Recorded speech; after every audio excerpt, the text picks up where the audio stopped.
నమస్తే మామిడి గిరిధర్ గారు, వినిపిస్తుందా? నమస్తే వాసుదేవన్ జీ, మీకు మీ ప్రేక్షకులకు నమస్కారం అండి. సో గిరిధర్ గారు చూస్తున్నారు కదా, గంట గంటకి మారుతున్నాయి డెవలప్మెంట్స్. ఇప్పుడేమో దాడి చేస్తుంది, కాసేపు ఆగేమో మేము చర్చలకు సిద్ధం అంటుంది. అవతల పక్కేమో ఉన్నది గ్లోబల్ మ్యావరిక్ పోలీస్. ఆయన ఇంతవరకు గ్లోబల్ పోలీస్ అంటే దానికి కొద్దిగా విశేషణం యాడైంది, మ్యావరిక్ పోలీస్ అయిపోయాడు. సో ఈ వీళ్ళిద్దరి మధ్య ఉద్రిక్తులు తగ్గడానికి 12 దేశాలు ముందుకు వచ్చాయి, ఇంక్లూడింగ్ చైనా కూడా. మేము కూడా మధ్యవర్తిత్వం ఇస్తామని. ట్రంప్ మీద ఇరాన్ని ఎగదోసేది చైనాయే, మధ్యవర్తిత్వం వహిస్తానని చెప్పేది కూడా చైనాయే. ఈ డెవలప్మెంట్స్ అన్నీ ఉంచితే మనం ఒక నింద మోయాల్సి వస్తుంది. అంటే ఇన్ఫ్యాక్ట్ అది కాంగ్రెస్ పార్టీ వేసిన నింద ఏంటంటే, అంతర్జాతీయ జలాల్లోకి వెళ్ళిపోయిన ఇరాన్ యుద్ధ నౌకని మీద దాడిని మనం నివారించలేకపోయాం, లేదా ఆ దాడి ఏదో మన దగ్గరున్న బేస్లు మనం రహస్యంగా దాచుంచిన బేసుల నుంచి అమెరికా చేసిందని ఇంకొక వింతైన అభియోగం. ఎందుకని ఇరాన్ అలా చేస్తుందో అర్థం కావట్లేదు. ఓవరాల్ డెవలప్మెంట్స్ చూస్తుంటే మాత్రం ఇదేదో ఇప్పట్లో సద్దుమణిగేది లాక్ కనిపించట్లేదు. మీరేమంటారు? కరెక్ట్. ఇది ఒక గేమ్ ఆఫ్ అట్రిషన్ అని మనకు ఇంగ్లీష్ లో మనకు పదం ఉంది. అంటే దీంట్లో ఎవరు ముందర దెబ్బ ఎక్కువ తగిలి వాళ్ళు ఇంకా యుద్ధం చేయలేని పరిస్థితికి వస్తారు అన్నది చెప్పడం చాలా కష్టం. ఎందుకంటే అమెరికా దగ్గర కొన్ని వీక్నెస్లు ఉన్నాయి. అమెరికా ఈ యాంటీ మిసైల్ డిఫెన్స్ షీల్డ్, దాన్ని తట్టుకునేటువంటి, దాన్ని కౌంటర్ చేసేటువంటి వీళ్ళ దగ్గర ఉన్నటువంటి మిసైల్స్ ఏవైతే ఉన్నాయో అవి చాలా తక్కువ ఉన్నాయి. అవి వాళ్ళ దగ్గర ఉన్నటువంటి మిసైల్స్ అయిపోయేంత లోపలే ఇరాన్ ని వాళ్ళు కంప్లీట్ చేయాలి, ఫినిష్ చేయాలి. ఇరాన్ అంత లోపు కనుక వాళ్ళు బతికి తట్టుకుని, అమెరికా ఇజ్రాయెల్ దాడులను తట్టుకుని వాళ్ళు ఎక్కడో లోపల సొరంగాల్లో దాచిపెట్టుకుని క్రమేపీ ఒక వారం 10 రోజులు వాళ్ళు కనుక తట్టుకొని తర్వాత మళ్ళీ వాళ్ళు దాడులు చేయడం మొదలు పెడితే కనుక అమెరికా ఇజ్రాయెల్ చాలా కష్టాల్లో పెడుతుంది. వీళ్ళ దగ్గర ఉన్నటువంటి అస్త్రాలన్నీ చాలా విలువ, కాస్ట్లీ మిసైల్స్ ఇవన్నీ కూడా. ఒక్కొక్క మిసైలు $1 మిలియన్, $1.5 మిలియన్ ఖర్చు చేసేది. అవి $20,000 వాళ్ళ అక్కడి నుంచి వస్తున్నటువంటి ఇరాన్ నుంచి వస్తున్నటువంటి డ్రోన్స్ ని షూట్ డౌన్ చేయడానికి $1.5 మిలియన్ వర్త్ మిసైల్స్ ఫైర్ చేయాల్సి వస్తుంది. కాబట్టి ఈ ఖర్చు అనేది చాలా గ్యాప్ ఉంది. $20,000 వర్సెస్ $1.5 మిలియన్. కాబట్టి ఇది తట్టుకునేటువంటి పరిస్థితి కాదు. వారం 10 రోజులైతే ఏదో తట్టుకోగలరు, కానీ అంతకంటే ఎక్కువ అయితే కనుక ఆ ఖర్చు భరించడం చాలా కష్టం అవుతుంది. ఇజ్రాయెల్కి కష్టం అవుతుంది, అమెరికాకి కష్టం అవుతుంది. పైపెచ్చు అమెరికాలో ప్రొడక్షన్ కూడా చాలా తక్కువ ఉంది. మనకు తెలుసు, యుక్రెయిన్ రష్యా యుద్ధంలో యుక్రెయిన్ కి చాలా మటుకు ఈ అస్త్రశస్త్రాలన్నీ కూడా అమెరికానే సప్లై చేసింది. సరే, యూరోప్ వాళ్ళ దగ్గర అంత కెపాసిటీ లేదు, అమెరికానే యుద్ధం చేస్తుంది అక్కడ రష్యాకు వ్యతిరేకంగా. వీళ్ళ ప్రొడక్షన్ లైన్ అంతా కూడా యుక్రెయిన్కి వెళ్ళిపోయింది, చాలా మటుకు యుక్రెయిన్కి వెళ్ళింది. అందుకని ఇప్పుడు ఇరాన్ మీద వీళ్ళు యుద్ధం చేయడానికి వీళ్ళ దగ్గర చాలా తక్కువ స్టాక్స్ ఉన్నాయి వీళ్ళ దగ్గర. యాక్చువల్గా ఈరోజు అమెరికా అధ్యక్షుడు వాళ్ళ డిఫెన్స్ ప్రొడక్షన్ కంపెనీలన్నీ పిలిచి ఒక ఎమర్జెన్సీ మీటింగ్ పెట్టాడు. మరి అతనేమో ట్వీట్ లో ఏమో మా దగ్గర అన్లిమిటెడ్ స్టాక్స్ ఉన్నాయి, మేము ఎన్ని సంవత్సరాలు కావాలంటే యుద్ధం చేయొచ్చు, ఇవన్నీ డైలాగ్ కొట్టాడు. కానీ మరి మీటింగ్ ఎందుకు పిలిచాడు? ఎందుకంటే కనుక వాళ్ళ ప్రొడక్షన్ లో కంపెనీలంతా పిలిచి మీరు ప్రొడక్షన్ ఇంక్రీజ్ చేయండి, దాన్ని ఫాస్ట్ వేగం చేయండి, దాన్ని ఇంకా ఎక్కువ మోతాదులో మీరు ప్రొడ్యూస్ చేయండి అని రిక్వెస్ట్ చేయడానికి పిలిచాడు, ఆ మీటింగ్ పిలిచాడు. అంటే వాళ్ళు ఆ ప్రాబ్లం వాళ్ళకు ఉన్నది అని మనకు అర్థమవుతుంది. కాబట్టి ఇరాన్ కనుక ఇప్పుడు వాళ్ళు చేస్తున్న దాంట్లో వీళ్ళకు ఉన్నటువంటి ఇజ్రాయెల్ అమెరికాకు ఉన్నటువంటి యాంటీ ఎయిర్ డిఫెన్స్ మిసైల్స్ ని వాళ్ళని ఖర్చు చేశారనుకుందాం. ఇంకో వచ్చే 4-5 రోజుల్లోనో వారం రోజుల్లో ఖర్చు అయితే కనుక తర్వాత వాళ్ళు అక్కడి నుంచి కొత్త మిసైల్స్, మనకు హైపర్సానిక్ మిసైల్స్ లాంటివి, ఇంకా అడ్వాన్స్డ్ వెపన్స్ అవన్నీ ఎక్కడో కొండల్లో సొరంగాల్లో దాచిపెట్టినవి తీసి వాళ్ళు కనుక కొట్టగలిగితే అప్పుడు గేమ్ కంప్లీట్ గా డిఫరెంట్ గా ఉంటుంది. కాబట్టి చూడాలి మనం రాబోయే రోజుల్లో ఈ గేమ్ ఆఫ్ అట్రిషన్స్ లో ఎవరు ఎక్కువ దెబ్బతింటారని మనం చూడాలి. ఇరాన్ ఇప్పుడు వాళ్ళ ప్లాన్స్ అన్ని కూడా ఏంటంటే, ఈ వచ్చే వారం 10 రోజులు ఎలా మనం బతకాలి, ఎలా మనం ఈ దాడులను తట్టుకుని మళ్ళీ మనం తిరిగి కొట్టగలిగిన క్షమతని ఎట్లా మనం కన్సర్వ్ చేసుకోవాలి, దాన్ని ఎలా మనం కాపాడుకోవాలి అన్నది వాళ్ళ ప్లాన్, గేమ్ ప్లాన్. మధ్యలో మేము ఉన్నాము అని చెప్పడానికి కొన్ని మిసైల్స్, కొన్ని డ్రోన్స్ కూడా కొడుతున్నారు. కాబట్టి ఇదంతా కూడా ఏంటంటే ఒక ఎలక పిల్లి ఆటలా నడుస్తుంది. ఒక రోజు వీళ్ళు ఎక్కువైతే ఇంకో రోజు వాళ్ళు ఎక్కువైతే ఇలా నడుస్తుంది. అందుకని చూడాలి ఇంకా ఇది ఎమర్జింగ్. గిరిధర్ గారు, అయితే ఇరాన్ దగ్గర ఉన్న డ్రోన్స్ చాలా తక్కువ ఖర్చుతోటి వాళ్ళు చేసిన డ్రోన్స్ తోటి అమెరికాకి ముచ్చమటలు పట్టిస్తున్నారు. అదొక అంశం. రెండోది ఇరాన్ దగ్గర ఖైబర్ హైపర్సోనిక్ మిసైల్, దాన్ని చూసి కూడా అమెరికా భయపడుతుంది. ఎందుకంటే అవి వార్షిప్స్ని కూడా డెస్ట్రాయ్ చేయగలవు అని ఒక పిక్చర్ ఇచ్చారు. నిజంగా వాళ్ళ దగ్గర అది ఉందా, ప్రొక్యూర్ చేశారా లేదా తెలీదు. రెండోది గడిచిన 2 నెలలుగా రోజుకి కనీసం 30 నుంచి 40 టన్నులు ఉన్న ఈ బరువు ఉన్న మిస్సైల్స్ని చైనా ఇరాన్కి పంపించింది అని చెప్పేసి నిర్దిష్టమైన వార్తలే వస్తున్నాయి. వెస్ట్రన్ మీడియా చాలా స్పష్టంగా చెప్తోంది. చైనా ఎక్కడ ఓన్ చేసుకోలేదు, డిజోన్ చేసుకోలేదు. So China has been maintaining strategic silence. ఈ మిసైల్స్ అన్నీ వాడేస్తుందా అంటే చైనాయే ఈరోజు మొత్తం వెనకాలండి ఈ కథ నడిపిస్తుందా ఇరాన్ వెనకాల? రష్యా అయితే ఉండే అవకాశం లేదు. వాళ్ళ చావులో వాళ్ళు ఏడుస్తున్నారు. వాళ్ళ దగ్గర ఉన్న వెపన్స్ ఇంకోళ్ళకి ఇచ్చే పరిస్థితి అయితే వాళ్ళకి లేదు. చైనా ఇది చేస్తుందా? అంటే చైనా ఏంటంటే ఇటువంటి అంశాలు తటస్థంగానే ఉంటుంది. అనవసరంగా జోక్యం చేసుకొని తర్వాత ఇబ్బందుల్లో పడరు. కాకపోతే చైనా ఏంటంటే పరోక్షంగా సహాయం చేయడం అన్నది ఖాయం. ఎందుకంటే వీళ్లకు satellites for instance A coordinates ఇవ్వాలి, ఎక్కడ వీళ్ళ రెడార్స్ ఉన్నాయి, ఎక్కడ వీళ్ళ స్థావరాలు ఉన్నాయి, ఎక్కడ వీళ్ళు కొట్టాలి, వాళ్ళ డ్రోన్స్ ఏదో ఒక శాటిలైట్ కమ్యూనికేషన్ తోనే వీళ్ళు కొడుతున్నాయి కదా. CIA హెడ్ క్వార్టర్స్ మీద వీళ్ళు కొట్టగలిగారు రియాద్లో. అంత పిన్ పాయింట్కి ఎలా కొట్టగలిగింది ఇరాన్? దానికి శాటిలైట్ కనెక్షన్ కావాలి కదా. GPS అయితే రాదు. GPS వెస్టర్న్ ప్రపంచాల్లో ఉన్నటువంటి GPS టెక్నాలజీ వాళ్ళకి ఇవ్వరు. ఒకవేళ వాడు దాన్ని వాడుకుంటే కూడా దాన్ని లేటెన్సీ అంటారు. దాంట్లో ఏదో అమెరికన్ ఎంబసీ వాడు చూసి దానికి విజాలు కొడితే అమెరికన్ ఎంబసీ వాడు దానికి వెళ్ళే ఫీడ్ ఏదైతే ఉంటుందో సిగ్నల్ 1 కిలోమీటర్ దూరంలో ఇస్తారు. దూరంలో పడుతుంది. అలా చేయొచ్చు. కాబట్టి GPS ని వాడు నమ్మలేరు. ఇంకెవరు నమ్మాలి? నమ్మితే రష్యన్ GPS లాంటిది రష్యాలో ఉన్నటువంటిది కానీ చైనాది కానీ వాడాలి. కాబట్టి చైనా వాళ్ళకు ఈ టెక్నాలజీ ఇస్తోంది. చైనీస్ నావిగేషన్ టెక్నాలజీ అన్నది ఇరాన్ వాడుకుంటోంది అన్నది మనకు స్పష్టంగా అర్థమవుతుంది. ప్లస్ ఆయుధాలు కొన్ని సప్లై చేసి ఉండొచ్చు కాదు, మనకు తెలియదు. ఎందుకంటే ఈ రోజు ఇంకా బయటికి తీయలేదు, బరిలోకి రాలేదు. అది సొరంగాల్లో దాచిపెట్టినవన్నీ తీసి ఇంకా బయటకు కొట్టడం అన్నది ఇంకా షురూ అవ్వలేదు. కాబట్టి అది అయిన తర్వాత కానీ మనం చెప్పలేము నిజంగా చైనా చాలా పెద్ద మోతాదున సప్లై చేసిందా లేదా, ఇవన్నీ తెలియాలంటే సమయం పడుతుంది. కానీ ఇజ్రాయెల్ అమెరికా యొక్క టాక్టిక్ ఏంటంటే మిజైల్స్ ఉన్నాయి మీ దగ్గర, సరే మిజైల్ ఫైర్ చేయడానికి కావాల్సిన మిజైల్ సైలోస్ ఉంటాయి కదా, మిజైల్ దాన్ని ఫైర్ చేసేటువంటి లాంచర్స్ ఉంటాయి. లాంచర్స్ టార్గెట్ చేస్తున్నారు. లాంచర్స్ టార్గెట్ పేల్చేస్తున్నారు. ఫిక్స్డ్ లాంచర్స్ అయితే ఎప్పుడో పోయాయి, అన్ని ధ్వంసం చేసేసారు. మొబైల్ లాంచర్స్ ఉంటాయి. మొబైల్ లాంచర్స్ అంటే మనకు ట్రైలర్స్ ఉంటాయి కదా, మనం ట్రక్కులు లాంటివి, పెద్ద పెద్ద ట్రక్కులు లాంటివి ఉంటాయి. అవి ఎక్కడ రోడ్డు మీద కనిపించినా పేల్చేస్తున్నారు. అది మిజైల్ లాంచరా లేదా మామూలుగా వాళ్ళు ఏదైనా దాంట్లో కల్ప చెక్క ఇంకేదైనా వాళ్ళ కార్లు రవాణా చేస్తున్నారో అది కూడా చూడట్లేదు, కొడుతున్నారు. కాబట్టి నిజంగా ఇరాన్ వీటిని తట్టుకుని లాంచర్స్ కూడా కాపాడుకుని మళ్ళీ తిరుగుదాడి చేయగలిగిన కెపాసిటీ వాళ్ళకు 4-5 రోజుల తర్వాత ఉంటుందా అనేది పెద్ద ప్రశ్నగా ఉంది మనకి. మొదటి రోజు చూస్తే కనుక వాడు ఎన్ని ఫైర్ చేశారో అప్పటికి ఇప్పటికీ 5-6వ రోజు చూసేసరికి ఆల్మోస్ట్ 70-80% వాళ్ళ మిజైల్స్ వాళ్ళ డ్రోన్స్ తగ్గిపోయాయి, అటాక్స్ తగ్గిపోయాయి. కాబట్టి ఇజ్రాయెల్ అమెరికా యొక్క అటాక్స్ అన్నవి ప్రభావం చూపిస్తున్నాయి. లేదా ఇరాన్ అదే పనిగా వీళ్ళని మోసం చేయడానికి కొంచెం చెప్పేసి లాంచర్స్ అన్ని దాచిపెట్టారు. లాంచర్స్ చాలా మటుకు దాచిపెట్టి వారం రోజులు అయ్యాక మెల్లిమెల్లిగా వాళ్ళు బయటకు తీసి మళ్ళీ కొడతారా? ఇవన్నీ కూడా ఏంటంటే ఇందాక చెప్పినట్టు క్యాట్ అండ్ మౌస్ గేమ్ నడుస్తుంది.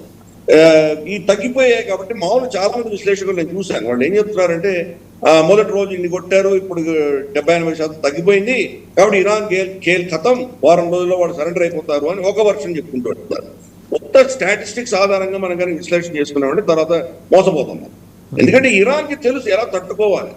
హమాస్, హిజ్బుల్లా, హౌతీలు వీళ్ళందరూ ఎందుకు సక్సెస్ అయ్యారు? ఇదే డాక్ట్రిన్, ఇరాన్ చెప్పిన డాక్ట్రినే వాడు పాటించారు. ఇరాన్ ఇప్పుడు అదే పాటిస్తారు. వాళ్ళకు తెలుసు ఇజ్రాయెల్ దగ్గర కానీ అమెరికా దగ్గర కానీ ఎంత క్షమత ఉందో, వాడు ఎలా కొట్టగలరో ఇవన్నీ బాగా తెలుసు. కాబట్టి అటువంటి దాడులను తట్టుకొని మళ్ళీ తిరుగుదాడి కావాల్సినటువంటి ఒక ప్రాసెస్ అంతా వాడు దాన్ని అవలంబిస్తున్నారు. హమాస్ లో కూడా చూద్దాం మనం, యాహియా సిన్వార్ని చంపారు మీరు, ఇంకోటి పుట్టుకొస్తాడు. వాడు నస్రుల్లాని చంపారు, ఇంకోటి పుట్టుకొస్తాడు. సో మీరు టాప్ లీడర్షిప్ చంపినా కానీ కూడా ఎవరో పుట్టుకొస్తారు. ఈ ప్రోటోకాల్స్ అలా పెట్టారు. అదే సొరంగాల్లో దాచిపెట్టారు. ఎన్ని సొరంగాలు ఇప్పటికి కనీసం అంటే ఒక 2 ఏళ్ల నుంచి పడుతోంది. అమెరికన్ శాటిలైట్స్ ఆ సొరంగాల్ని కనిపెట్టలేకపోయాయా సార్? వాటికి సంబంధించిన ఇమేజెస్ అంటే అన్నీ వాళ్ళ శాటిలైట్స్ కానీ వాళ్ళ రాడార్స్ కానీ ఏమీ కనిపెట్టలేకపోతున్నాయా? ఆఫ్ కోర్స్ కనుక్కుంటాయి, ఎందుకు కనుక్కోలేవు అలానే కాదు, కానీ 100% ఎలా కనుక్కోగలరు మీరు? ఇప్పుడు మన ఇంటి పక్కన పెరట్లో ఉన్నటువంటి గాజాలో భూమి కింద ఎన్ని సొరంగాలు ఉన్నాయో ఈ రోజు దాకా ఇజ్రాయెల్ ఫుల్గా తెలియదు.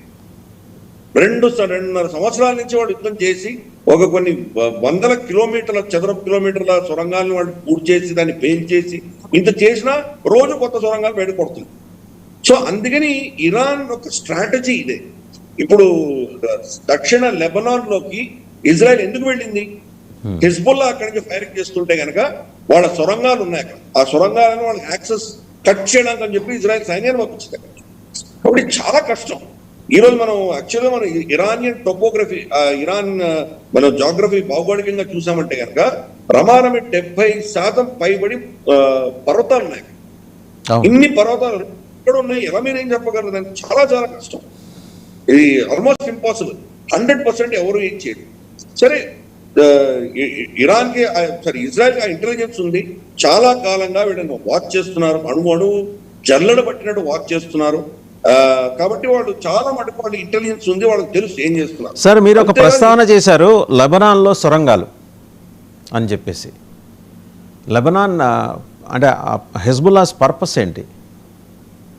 Same purpose. హిజ్బుల్లా కావచ్చు, హౌతీలు కావచ్చు, ఇరాన్ కావచ్చు, వీళ్ళు ముగ్గురు కూడాను వాళ్ళ వాళ్ళ దీర్ఘకాలీనంగా ఎలా యుద్ధం చేయాలి అన్నటువంటి ఒక స్ట్రాటజీ అవలంబిస్తారు. ఆ స్ట్రాటజీ భాగంగా సొరంగాలు తోపుకొని వాళ్ళు ఆ సొరంగాలలో మిజైల్స్, డ్రోన్స్, తర్వాత ఇతరత్ర యుద్ధానికి కావాల్సిన సామాగ్రి అంతా స్టోర్ చేసుకుంటారు. మధ్య మధ్యలో కొన్ని తీస్తారు కొడతారు. సో ఈ సొరంగాలన్నీ వాళ్ళకి ఎప్పుడు కూడా ప్రొటెక్షన్ ఉంటుంది. మీరు ఎన్ని బొంబార్డ్మెంట్ చేసినా కానీ తట్టుకుని బొంబార్డ్మెంట్ అయిపోయినా మళ్ళీ బయటకు వచ్చి కొడతారు. లేదా ఒక సంవత్సరం శాంతిగా ఉంటాం మనం, అంతే ఏమీ లేదనుకున్నప్పుడు మధ్యలో తీసి కొడతారు. ఇది స్ట్రాటజీ. వాళ్ళు ఎన్నో సంవత్సరాలు సక్సెస్ఫుల్ గా వాళ్ళు. ఇంకొక స్టోరీ రౌండ్ అవుతుంది సార్, అది వెస్ట్రన్ మీడియాలో, ఇన్ఫ్యాక్ట్ చైనా మీడియాలో కూడా. చైనా నేరుగా కాదు, పరోక్షంగా చేస్తుంది. అలీ ఖమేని శుభ్రంగా బతికే ఉన్నాడు. ఇప్పుడు మీరు చెప్పిన ఈ సొరంగాల్లో ఎక్కడో దాక్కున్నాడు. ఇదంతా బయటికి ఉత్తనే డైవర్ట్ చేయడం కోసమని ఆయనే తన మనుషుల్ని చంపించేసుకున్నాడు. ఒక 48 మంది next in top in command. ఆయన బతికే ఉన్నాడనే నిబ్బరంతో ఇవాళ ఈ Islamic Revolutionary Guards Corps IRGC వాళ్ళు విచ్చలవిడిగా చెలరేగిపోతున్నారు. ఒక 31 యూనిట్లకు ఆయన స్వతంత్రత ఇచ్చేసి ప్రకటించి మీరు దునుమాడండి అని చెప్పాడు. సో ఆయన దన్ను చూసుకొనే, ఆయన బతుకున్నాడనే ఒక బలం చూసుకొని ఇవాళ IRGC కానీ లేకపోతే ఇరానియన్ ఆర్మీ కానీ వాళ్ళ ఈ 31 సామంత రాజులు కానీ అంటే వాళ్ళల్లోనే వీళ్ళందరూ చెల్లలేకపోతున్నారు. బతికుండే ఛాన్స్ ఉందని మీరు అనుకుంటున్నారు. ఒక పక్క ఆయన బతికుండే ఆయన భార్య చచ్చిపోయింది, అల్లుడు చచ్చిపోయాడు, కూతురు చచ్చిపోయింది, మనవరాలు చచ్చిపోయింది. ఇవన్నీ మనం ట్రస్ట్ చేయొచ్చా? సరే, మనకు కాన్స్పిరసీ థియరీలను ఎవరు ఆపలేరు. కాన్స్పిరసీ థియరీ ప్రకారం అసలు అమెరికా చంద్రుడి మీదకి వెళ్ళనే లేదు. ఇక్కడ ఏదో నెవాడా డెజర్ట్ లోనే వీళ్ళు 4 వీడియోలు, ఫోటోలు తీసి వాళ్ళు చూపించారు. ఇటువంటి చాలా ఉంటాయి. ఇప్పటికి కూడా అమెరికాలో కొన్ని స్టేట్స్ లో వాడు ఇప్పుడు కూడా త్రికరణ చుట్టిగా నమ్ముతారు భూమి ఫ్లాట్ గా ఉందని, గుండ్రంగా లేదు. వీళ్ళు అదే పనిగా వీళ్ళు ఏదో 4 ఫోటోలు పెట్టి వీళ్ళు చేస్తున్నారని చెప్పి నమ్మేవాళ్ళు ఉంటారు. ఈ కాన్స్పిరసీ థియరీ మనం ఏమైనా నమ్మలేము మనం. ఇంక దానికి వాళ్ళకి వదిలేద్దాం వాళ్ళ విద్యార్థులు. కానీ ఆయన శవానికి ఫోటో, ఆయన చనిపోయినట్టు ఖమేనీ చనిపోయినటువంటి ఫోటోని తన ఓన్ సెక్యూరిటీ గార్డ్లే, అంటే దీంట్లో ఎవరైతే ఇంటెలిజెన్స్ ఇజ్రాయెల్ ఇచ్చారో ఆయన చాలా దగ్గరగా సన్నిహితంగా ఉన్నటువంటి వాళ్ళే ఆయన చనిపోయిన తర్వాత ఆయన శవానికి ఫోటో తీసి బెంజమిన్ నెతన్యాహుకి, డొనాల్డ్ ట్రంప్ కి పంపించారు. కాబట్టి అంత లెవెల్లో పెనిట్రేట్ అయింది వాళ్ళ ఇంటెలిజెన్స్. అందుకనే వాళ్ళు కన్ఫర్మ్ చేశారు బోత్. కానీ బెంజమిన్ నెతన్యాహు కన్ఫర్మ్ చేశారంటే ఇది చాలా పక్కాగా వాళ్ళకి అంత ఇన్ఫర్మేషన్ ఉన్న తర్వాతే వాళ్ళు చేశారు. అదే పనిగా వాళ్ళు ఆ ఫోటోలు రిలీజ్ చేయలేదు. ఫోటోలు రిలీజ్ చేస్తే కనుక ఇంకా అది ఆ దేశంలో ఉన్నటువంటి విభేదాలు ఏవైతే ఉన్నాయో దాన్ని పక్కన పెట్టేసి అందరూ కలిసిపోయి ఒక విధమైనటువంటి భావోద్వేగంతో వచ్చేటువంటి ప్రమాదం ఉంది. కాబట్టి దాన్ని రిలీజ్ చేయలేదు, లేదా వాళ్ళు ఈజీగా రిలీజ్ చేసి వచ్చు.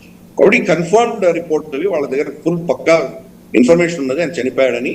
ఆయన శవాన్ని కూడా వీళ్ళు తర్వాత అంటే అఫ్ కోర్స్ శవపేటకి ఎక్కడో తెచ్చి పెడతారు, బట్ అంత పెనిట్రేట్ అయి ఉన్నారు వీళ్ళు ఇంటెలిజెన్స్ స్టాఫ్. వాళ్ళకి తెలుసు అతను చనిపోయాడు, అతని శవం ఏంటి, ఏ స్థితిలో ఉంది, అన్ని కూడా వీళ్ళకి కంప్లీట్ ఇన్ఫర్మేషన్ ఉంది. ప్లస్ ఇరాన్ అఫీషియల్ గానే ఒప్పుకుంది, అవును ఆయన చనిపోయారని ఒప్పుకుంది. కాబట్టి అది కూడా ఎత్తుగడలో భాగమేమో అనే అనుమానాలు వ్యక్తం చేస్తూ కథనాలు వచ్చినాయి. నేను చెప్తున్నాను, ఎందుకంటే కాన్స్పిరసీగా మనం దానికి మాట్లాడలేం. మనం కాన్స్పిరసీ ఏమైనా చెప్పొచ్చు. అసలు డొనాల్డ్ ట్రంపే లేడు, చచ్చిపోయాడు, వీడో ఇప్పుడు ఉన్నటువంటి వ్యక్తి ఒక డూప్లికేట్ పెట్టి నడిపిస్తున్నారు, ఇంకా దీనికి అర్థం లేదు. వ్లాడిమిర్ పుటిన్ కి ఎంతో మంది డూప్లికేట్స్ ఉన్నారు, ఇటువంటివి నడుస్తూనే ఉంటాయి. కాబట్టి కాన్స్పిరసీలో మనం వెళ్ళకూడదు. మనకు ఉన్నటువంటి క్రెడిబుల్ ఇన్ఫర్మేషన్ ఆధారంగా మనం మాట్లాడాలి. కాన్స్పిరసీ పక్కన పెడదాం. ఈ అంశం పక్కన పెడితే సార్, ఆయన సెక్యూరిటీ గార్డ్, ఆంతరంగిక రక్షకుడు, ఆయన్ని ఎందుకని ట్రాక్ చేయలేకపోయారు ఖమేనీ? ఎందుకంటే ఆయనే మొత్తం అంటే వాళ్ళ మనిషినే వీళ్ళు లొంగ తీసుకొని, సిఐఏ కావచ్చు, మొస్సాద్ కావచ్చు, లేదా ఇద్దరు కలిసి లొంగ తీసుకొని మినిట్ టు మినిట్ ప్రోగ్రామ్స్ సంబంధించి మొత్తం సమాచారం ఆయన డ్రైవర్స్ని, అంటే వీళ్ళ మిగిలిన అందరి టాప్ లీడర్స్ ఫోన్లందరినీ వీళ్ళు తీసేసుకున్నారు. వీళ్ళవి మాత్రం వదిలేశారు. ఆయన అంగరక్షకులవి, ఆయన అత్యంత ప్రధానమైన అంగరక్షకుడిది, డ్రైవర్లవి వదిలేశారు. అండ్ ఏడాది నుంచి ఇజ్రాయెల్ గమనిస్తూనే ఉంది ఆ మూమెంట్స్ అన్నీ. వాళ్ళ ఫోన్లు హ్యాక్ చేయటం, తర్వాత ట్రాఫిక్ సిగ్నల్స్ దగ్గర ఏ మనిషి ఎవరితో దిగుతున్నాడు, వాళ్ళ సెకండ్ ర్యాంక్ లీడర్షిప్ కావచ్చు, ఖమేనీ కావచ్చు, ఇవన్నీ వాళ్ళు చేసుకొని అంతా రెడీ చేసుకున్న తర్వాత ఫైనల్గా అతనికి అంగరక్షకుడికి ఇచ్చిన ఇన్స్ట్రక్షన్ తర్వాత ఆ చివరి నిమిషంలో జరిగింది ఏంటంటే, ఆయన ఆ మీటింగ్ అయ్యి బంకర్లో అలా లిఫ్ట్లో దిగటానికే 5 నిమిషాలు పట్టింది. అంటే ఎంత లోతులో ఆ బంకర్ ఉంటుందో ఊహించుకోండి. ఇదంతా కూడా అంగరక్షకుడు ఇచ్చే ఆ వ్యవధానం మొత్తం అంతా కూడా వాళ్ళకి ఇన్ఫార్మ్ చేసి మళ్ళీ తను బయటకు వచ్చి కమ్యూనికేషన్ ఆపేసిన తర్వాత అది పేల్చారు. ఇంత పకడ్బందీగా చేసిన తర్వాత కూడా ఆయన ఎలా బతికాడనేది అర్థం కావట్లే నాకు. అదే చెప్తున్నాను నేను. ఇజ్రాయెల్ అన్నది యుద్ధము మొన్న ఏదో మనం చూసాం 28 ఫిబ్రవరి వాళ్ళు బాంబు వేసిన రోజు యుద్ధం మొదలు పెట్టలేదు. కనీసం అంటే 15-20 సంవత్సరాల ముందర యుద్ధం మొదలు పెట్టారు. అందుకని ఇంటెలిజెన్స్ అనేది ఎంత ఇంపార్టెంటో ఇజ్రాయెల్ చూసి మనం నేర్చుకోవాలి. ఇన్ఫిల్ట్రేషన్ అన్నది ప్రతి అణువు వాళ్ళు ఇన్ఫిల్టర్ అయి ఉన్నారు. జెరూసలేం వీధులు ఇజ్రాయెల్కి ఎంత తెలుసో అంతకంటే ఎక్కువ టెహరాన్ వీధులు ఇజ్రాయెల్కి తెలుసు. ప్రతి వీధి చివర ఏ షాప్ లో ఎవరున్నారు, ఎవరు వస్తున్నారు, ఎవరు వెళ్తున్నారు, ప్రతి అణువు గాలిస్తోంది. కొన్ని దశకాలుగా గాలిస్తోంది, ఇప్పుడు కాదు.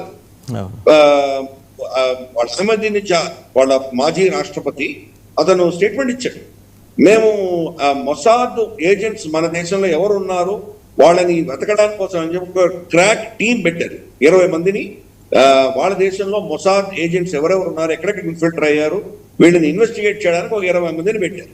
20 మందిలో నాకు కొన్ని 2-3 సంవత్సరాల తర్వాత ఏం జరిగిందంటే, ఆ 20 మంది యొక్క లీడర్ ఎవరైతే ఉన్నాడు, వాళ్ళ అధినేత ఎవరైతే ఉన్నాడో అతనితో పాటు 10 మంది మొసాడ్ ఏజెంట్స్ అని తెలియదు. అంటే మొసాడ్ ఏజెంట్ ని హంట్ చేయడానికి పెట్టిన టీమే మొసాడ్ ఏజెంట్స్. అంత లెవెల్గా ఇన్ఫిల్టర్ అయ్యారు. ఎంత వాళ్ళ ఇన్ఫిల్ట్రేషన్ ఉందంటే, భూమి లోపల 12-13వ అంతస్తు లోపల కింద భూమి లోపల వీళ్ళ న్యూక్లియర్ సీక్రెట్స్ దాచిపెడితే ఒకరోజు బెంజమిన్ నెతన్యాహు డిసైడ్ చేస్తే కనుక అక్కడ ఉన్నటువంటి ఫైల్స్ అన్ని, ఫిజికల్ ఫైల్స్, ఏదో కంప్యూటర్లో అయితే నేను హ్యాక్ చేసి తీసుకోవచ్చు, ఫిజికల్ ఫైల్స్ అన్ని కూడా అక్కడి నుంచి తీసుకొని వచ్చి ఇజ్రాయెల్కి తరలించారు. వాళ్ళు ఎంత హై సెక్యూరిటీ ఉన్నటువంటి వాళ్ళ న్యూక్లియర్ ఇన్స్టాలేషన్ లో వీళ్ళు పెనిట్రేట్ అయ్యి ఫైల్స్, ఫిజికల్ ఫైల్స్ అక్కడి నుంచి తీసి కొన్ని 100 కనీసం అంటే 1000 కిలోమీటర్ల దూరంలో ఉన్నట్టు ఇజ్రాయెల్కి ఎలా తీసుకురాగలి. పైపెచ్చు అక్కడ లోపల కన్స్ట్రక్షన్ జరుగుతుంటే కింద టైల్స్ ఉంటాయి కదా భూమిలో, మనం నేల మీద టైల్స్ వేస్తాం, మనం టైల్స్ లో బాంబులు పెట్టారు కన్స్ట్రక్షన్ అప్పుడు. అంటే కనీసం అంటే 25 సంవత్సరాల ముందర బాంబులు పెట్టారు, ఇప్పుడు కాదు. ఒకరోజు బటన్ ట్రిగర్ చేస్తే కానీ అది పేలిపోయింది. సో అందుకని పేజర్స్ చూసాం మనం. పేజర్స్ వీళ్ళు కొనాలి అని ఆలోచన వాళ్ళ మనసులో పెట్టింది వీళ్ళే. పేజర్ల కంపెనీలు ఏ కంపెనీలో వాళ్ళు షార్ట్ లిస్ట్ చేస్తే కనుక ఇజ్రాయెల్ సంబంధం లేదు అనుకొని వాళ్ళు ఆర్డర్ ఇచ్చిన వాటిల్లోకి ఇన్ఫిల్టర్ చేసింది వీళ్ళే. పేజర్లు వాళ్ళు కనీసం అంటే ఒక 5-6 సంవత్సరాలు వాడారు, ఏమీ జరగలేదు. అన్ని సెక్యూరిటీ విజిలెన్స్ అంతా వాళ్ళకి ఏమీ దొరకలేదు. ఆ 7-8 సంవత్సరాల తర్వాత ఒక్కరోజు బటన్లో కేసు చచ్చిపోయారు. కాబట్టి వాడు యుద్ధం అన్నది ఈ రోజు మనం ఇజ్రాయెల్ కొడుతోంది చూస్తున్నామంటే ఈ రోజు వాళ్ళు స్టార్ట్ చేయలేదు. కనీసం అంటే 15, 20, 30 సంవత్సరాల ముందర వాళ్ళు ప్లానింగ్ లో ఉన్నారు. అందుకనే పిన్ పాయింట్ ప్రెసిషన్ తోటి ఎవరిని కావాలంటే ఎప్పుడు కావాలంటే అప్పుడు వాళ్ళు టార్గెట్ చేయగలిగినటువంటి కెపాసిటీ బిల్డింగ్ చేసుకున్నారు. ఇజ్రాయెల్ యుద్ధం చేయనప్పుడు చేసేది ఒకటే పని చేస్తుంది, కెపాసిటీ బిల్డ్ చేసుకుంటూ ఉంటుంది. కెపాసిటీ బిల్డ్ చేసుకొని క్వైట్ గా ఉంటుంది, అవసరం ఉన్నప్పుడే ఆ కెపాసిటీ చూపిస్తుంది. అందుకని ఏదో సిఏ చేసింది అనుకోవడం, మనం సిఏకి అంత సీన్ లేదు అక్కడ. మొసాద్ ముందర సిఐఏ ఎందుకు పనికిరాదు, గట్టి తోడిపోయి. సిఏ ఆఫ్ కోర్స్ చాలా పవర్ఫుల్ ఏజెన్సీనే కాదనట్లేదు, వాళ్ళకి చాలా ఫండింగ్ ఉన్నది. కానీ మొసాద్ ఇస్ మొసాద్ వాళ్ళ శత్రువులలో భయంకరంగా ఇన్ఫిల్టర్ అయి ఉంది. గత 3-4 దశకాలుగా కనీసం అంటే ఒక 100 మంది పైబడి సీనియర్ న్యూక్లియర్ సైంటిస్టులని చంపుతూ పోయింది ఇరానియన్ న్యూక్లియర్ సైంటిస్ట్. ఎవరిని వదిలిపెట్టలేదు.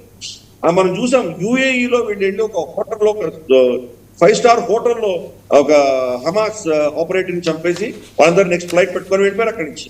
వీళ్ళు సీసీటీవీ ఫుటేజ్ చూసుకొని వాళ్ళు ఎవరు అని కనుక్కునేసరికి వీళ్ళు ఆల్రెడీ ఇజ్రాయెల్ చేరుకున్నారు. ఎవరు కూడా ఇజ్రాయెల్ పాస్పోర్ట్ ఉన్నటువంటి వ్యక్తులు కాదు. కాబట్టి ఈ ఇజ్రాయెల్ మొసాడ్ యొక్క ఇంటెలిజెన్స్ లెవెల్స్ అన్నది డిఫరెంట్ స్థాయిలో పనిచేస్తారు. కాబట్టి ఇది పెద్ద లెక్కనే కాదు.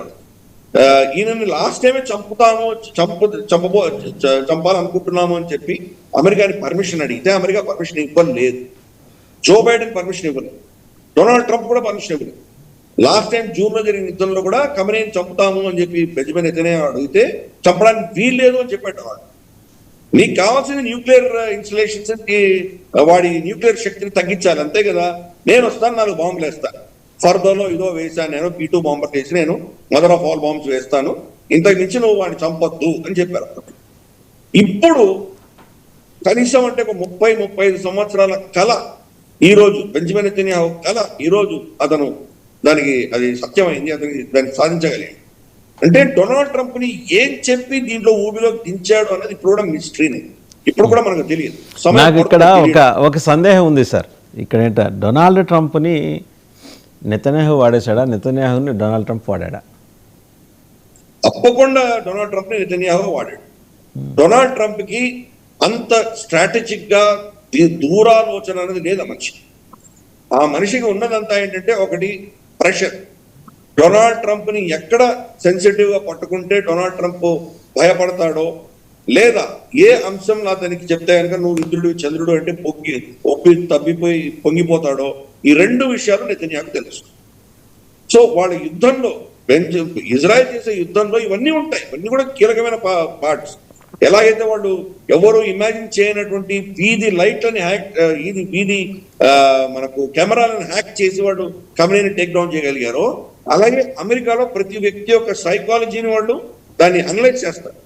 డొనాల్డ్ ట్రంప్ ని ఎక్కడ బటన్ నొక్కితే డొనాల్డ్ ట్రంప్ అన్నమాట వింటాడు అన్నది చాలా స్పష్టంగా దీన్ని సైకలాజికల్ వార్ఫేర్ చేస్తారు. మనకు తెలియదు. యుద్ధాన్ని స్టార్ట్ అయ్యేదానికి 2 రోజుల ముందర ఫోన్ కాల్ వెళ్ళింది, 2-3 రోజుల క్రితం. అంటే నాకు ఎందుకు సందేహం వస్తుందంటే, ఇప్పుడు ఆ టాస్క్ పూర్తయింది, ఖమేనీని హతమార్చాలనే టాస్క్ పూర్తయింది.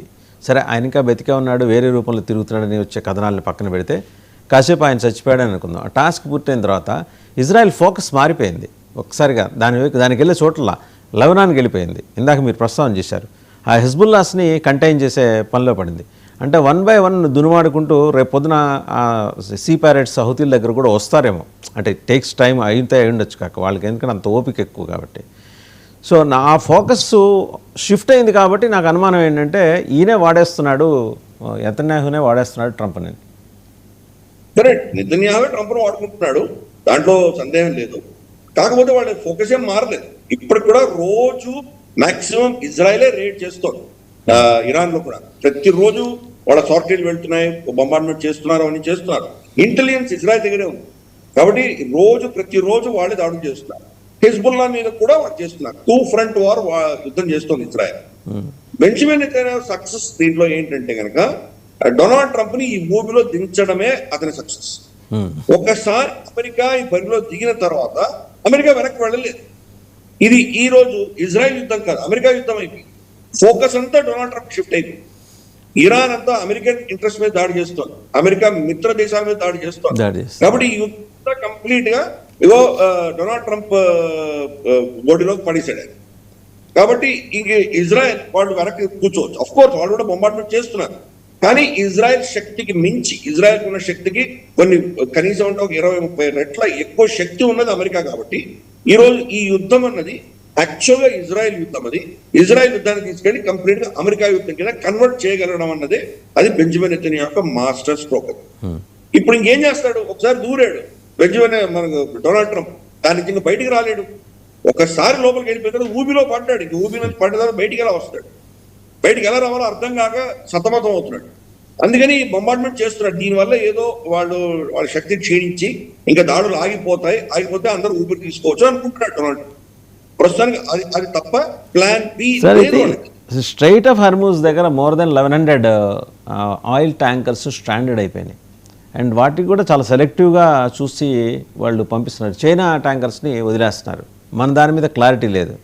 ఎన్నాళ్ళు ఉంచుకుంటాడు ఇరాన్ ఆ రకంగా కంటైన్ చేయడం అనేది ఎవరికి నష్టం, ఎంత మేరకు నష్టం?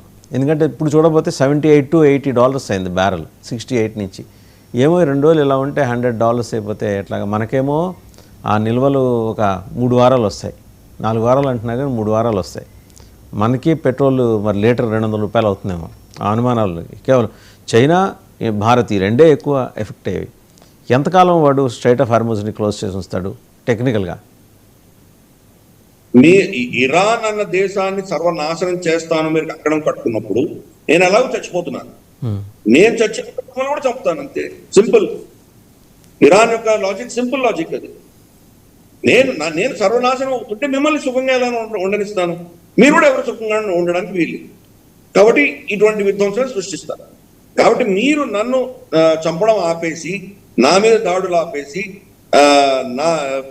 నా మీద మీరు ఏదైతే ఈ సో కాల్డ్ ఫత్వా లాంటిది ఇష్యూ చేశారో, మిమ్మల్ని ఎవరిని బతకనివ్వమని చెప్పి ఇజ్రాయెల్ కంకణం కట్టిందో, దీన్ని మీరు ఆపేంత వరకు నేను మిమ్మల్ని వదలను, మీరు కూడా సుఖంగా ఉండలేరు అన్నది వాళ్ళ స్ట్రాటజీ.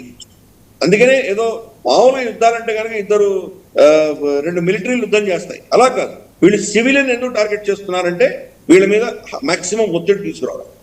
స్ట్రైట్ ఆఫ్ హార్మోజ్ లో నేను నేవీ పంపించి ఈ ట్యాంకర్లన్నీ ఎస్కాట్ చేస్తాను, వాడికి ఇన్సూరెన్స్ లాయిడ్స్ లాంటి ఇన్సూరెన్స్ కంపెనీలు ఇన్సూరెన్స్ చేయట్లేదంటే అమెరికాలో ఇన్సూరెన్స్ కంపెనీలతో నేను ఇన్సూరెన్స్ చేపిస్తాను అని చెప్పి డొనాల్డ్ ట్రంప్ చాలా ప్రగల్భాలు పలికాడు. ఈ రోజు దాకా ఒక్క ఇన్సూరెన్స్ కంపెనీ అయినా, అమెరికన్ ఇన్సూరెన్స్ కంపెనీ అయినా ఇన్సూరెన్స్ చేయడానికి సిద్ధపడిందా? 2 ఎస్కాట్ చేస్తాను అంటున్నావు, నీ షిప్ల మీద బాంబులు పడుతున్నాయి, నీ సిఐఏ హెడ్ క్వార్టర్స్ మీద బాంబులు పడ్డాయి, నీ రెడారే వాడు తీసేశాడు, టేక్ డౌన్ చేశాడు.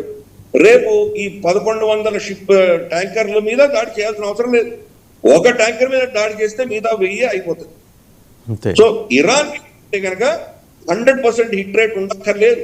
ఒకటి హిట్ చేసినా కానీ కూడా వాళ్ళకి చాలా సక్సెస్. కాబట్టి స్ట్రైట్ ఆఫ్ హార్మోజ్ ఆ 30 కిలోమీటర్లలో మీరు ఎంత హై టెక్నాలజీ పెట్టినా వాళ్ళు ఆపలేరు. ఇన్ఫాక్ట్ ఇరాన్ దగ్గర అయితే అండర్ సీ డ్రోన్స్ కూడా ఉన్నాయి వాళ్ళ దగ్గర. కాబట్టి ఏదో విధంగా వాడు మిమ్మల్ని కొట్టి ఒక ట్యాంకర్ని వాళ్ళు అటాక్ చేయగలిగితే ఏమో. నిన్న ఆఫ్ కోర్స్ ఒక స్టేట్మెంట్ వచ్చింది ఇరాన్ నుంచి, USA, ఇజ్రాయెల్, తర్వాత యూరోప్, ఈ 3 దేశాలకు సంబంధించిన ట్యాంకర్లు తప్ప మిగతా ట్యాంకర్లు నేను ఆపము అని చెప్పి వాడు ఒక స్టేట్మెంట్ ఇష్యూ చేశారు. సో అదే నిజంగా నిజమైతే, అదే నిజం వాడు చెప్పింది కరెక్టే అయితే కనుక మనకి ఇబ్బంది ఉండకూడదు. మనకు రావాల్సిన షిప్లో వాడు వదిలిపెట్టేటువంటి అవకాశాలు. స్టేట్మెంట్ అయితే ఇచ్చాడు కానీ సార్, సిగ్నల్ మొత్తం జామ్ చేసి పారేసి తన కంట్రోల్లో GPS పెట్టుకున్న తర్వాత ఎక్కడొక్కడ ఆగిపోయినాయి. మిగిలిన వాళ్ళందరూ పర్లేదు, వాళ్ళు ఆపేసారని మిగిలిన వాళ్ళందరూ వెళ్ళిపోతే కదలాలి కదా, అసలు ఎవడో ఒకటి దారి ఇవ్వాలి కాదు. అంత జిగ్జాగ్ మూమెంట్ ఉన్నట్టు అక్కడి నుంచి పిక్చర్స్ కూడా వస్తున్నాయి. అది కొంచెం కష్టంగానే ఉంది. రెండోది, ఇజ్రాయెల్ నుంచి ఇజ్రాయెల్ లైవ్ న్యూస్ వాళ్ళు ఒక వీడియో రిలీజ్ చేశారు సార్. అంటే IRGC వాళ్ళు రిలీజ్ చేసిన footage, IRGC has released footage of 7